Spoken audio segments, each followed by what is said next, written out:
More details have been revealed about Pokemon Go, but before I get started, I wanted to give a huge shout out to Jimmy, one of my viewers, for giving me a link to this page because if it wasn't for him, I wouldn't even know about it. And there's also a link to this page in the description down below in case you guys want to read it without my commentary. But anyway, I haven't really read the entire thing, I kind of skimmed through it. And that's because, like, if I read through it, like, my opinions, like, start coming in my head and everything. And then, like, if I read it and then I make the video after, I might forget a few of those things. So I wanted to give you guys kind of, like, my first reaction to this article. Anyway, we're going to skip through, like, stuff that doesn't matter. And we're going to get right to the point, I guess. So, pretty much, I guess it's confirming that there's 721 Pokemon in the game, which I think everybody knew about. I mean, this is released after the announcement of Volcanion, Hoopa, and like we know all about all that stuff. So definitely all 721 Pokemon. There is a little device that goes on your wrist that they're giving out. I'm pretty sure they're gonna make customizable ones. That's not officially announced yet, but I don't know, just looking at it, it looks like you could probably remove the skin of the Pokeball or maybe just buy a different one altogether. But as you guys know, Nintendo isn't making this game by themselves. They're actually partnering up with Niantic, and that's who GamesBeat talked to. This article is from Nintendo Inquirer. This isn't from GamesBeat, but I'm guessing like they just know that GamesBeat sat down with the CEO of Niantic and I guess talked to him about Pokemon Go. The CEO of Niantic is John Hank, and then the chief marketing officer is Mike Quigley. But that's completely irrelevant, I guess, to all of this. Anyway, so they sat down with the chief marketing officer and the CEO and asked them a couple of questions. So according to the CEO and the guy, Pokemon distribution throughout the real world is going to be like pretty much like every other Pokemon game. Like water Pokemon are going to be in the water, and if you go into, well, I don't know if you're going to want to really go into a cave in the real world, but I'm pretty sure that this game is connected with Google Maps. So with the GPS location, it's obviously going to know where you are. And if you're like in a forest or like a place with a lot of trees, you're going to find bug Pokemon, grass Pokemon. If you're near the water Pokemon, like I just said. So for example, I live in Seattle, so there's a lot of water downtown. So if I go by the water, I expect to see like Magikarp, Seeking, Love Disc, all that type of stuff. And that's kind of like what I just expected at first. I expected there to be Pokemon based on the area, since this thing is going to be kind of like a virtual reality thing. I expected them to go all out like that.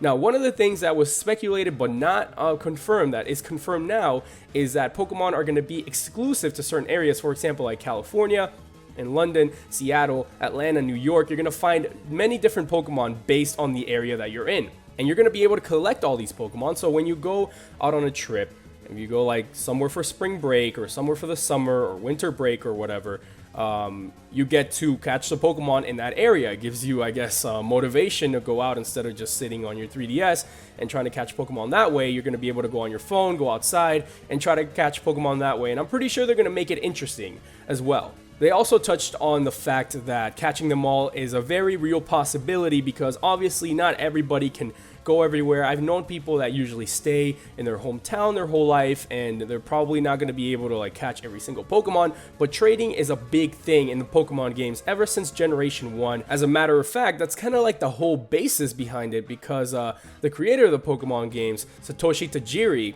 he had a passion for collecting bugs, and he thought the trading mechanic was very important in the Pokemon games, and that was like one of the things that he wanted to incorporate in that. So I'm pretty sure with Pokemon Go, I'm not exactly sure how involved Satoshi Tajiri is, but obviously they want to keep the trading mechanic in there. So even if you're like in one place, you can't go anywhere, I'm pretty sure you're going to be able to trade Pokemon and trade around you. I don't know how long it's going to take for Pokemon to like make it across the world and stuff, you know, Pokemon trading over, and I don't know like how Wi-Fi is going to work and all that stuff, but I'm pretty sure all that stuff is going to be incorporated into the games. The battling system is also what's kind of weird to me. I don't know how that's going to work.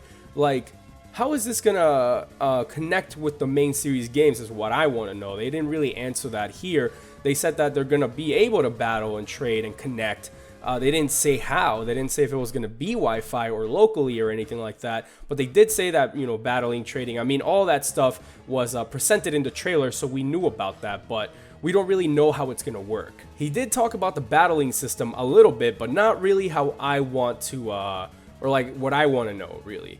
He said that players will be able to join teams and battle against each other during various events, but that doesn't really like, it's not a straightforward answer. It's not really like, it actually raises more questions. Because what does he mean by joining teams and various events? Like, he's not really explaining that. If anything, he's just making us want to ask more questions. But yeah, he didn't really elaborate on that like they said in the article. But it was mentioned that it will be based on the existent lore of the Pokemon world, and that there will be more than 2 teams to join. The article says, sounds to me like a Team Aqua, Team Magma type of deal, but I'm not exactly sure if they know what they're talking about, because those are evil teams. Well, Team Magma, anyway, that's a completely, it's complicated with Team Magma and Team Aqua. But as far as like teams, I don't think they're talking about villainous teams, because that wouldn't really make much sense, you know. As in teams, I'm pretty sure they're talking about like some other type of team, something new. But it's really interesting that they're gonna base it around the existent lore of the Pokemon world. I really want to see where they go with that. I was actually able to find the raw interview, not just the article on the interview, so I guess we have some more, something more direct that we can talk about. So this is really interesting because GameSpeed asked the CEO, how do they plan on handling the distribution of different items and things in the game? And the CEO answered that their goal is to make it so that you can walk out of the house and within 5 minutes you can find a Pokemon. So it's not like you're going to open your door and you're going to find a Pokemon. I'm pretty sure you could, but he's making it like his goal or their goal to have a Pokemon at least within 5 minutes of your house. He didn't say walking distance or anything, so I don't know what he really means, but I'm pretty sure walking distance is what he means. And then he also talks about gyms, which is weird because we haven't really talked about that. They haven't really touched on any of that, but apparently you can find gyms so you can level up your Pokemon and battle there. How does that even work? Yeah, so later on in the article, they just talk about the other game they're developing, so nothing more on Pokemon Go. So this really just left a whole bunch of more questions. It answered a few, but you know, we have way more questions now than we did before. I'm really interested on what they want to do with this though. I don't know if they're like trying to make it communicate with the main series game or like exist next to the main series games, if that makes any sense. But I guess we'll see. We don't really know anything right now, so I guess we're gonna have to wait until 2016 for more answers. What do you guys think? Drop a comment down below, make sure to click like, subscribe, and I'll see you all next time.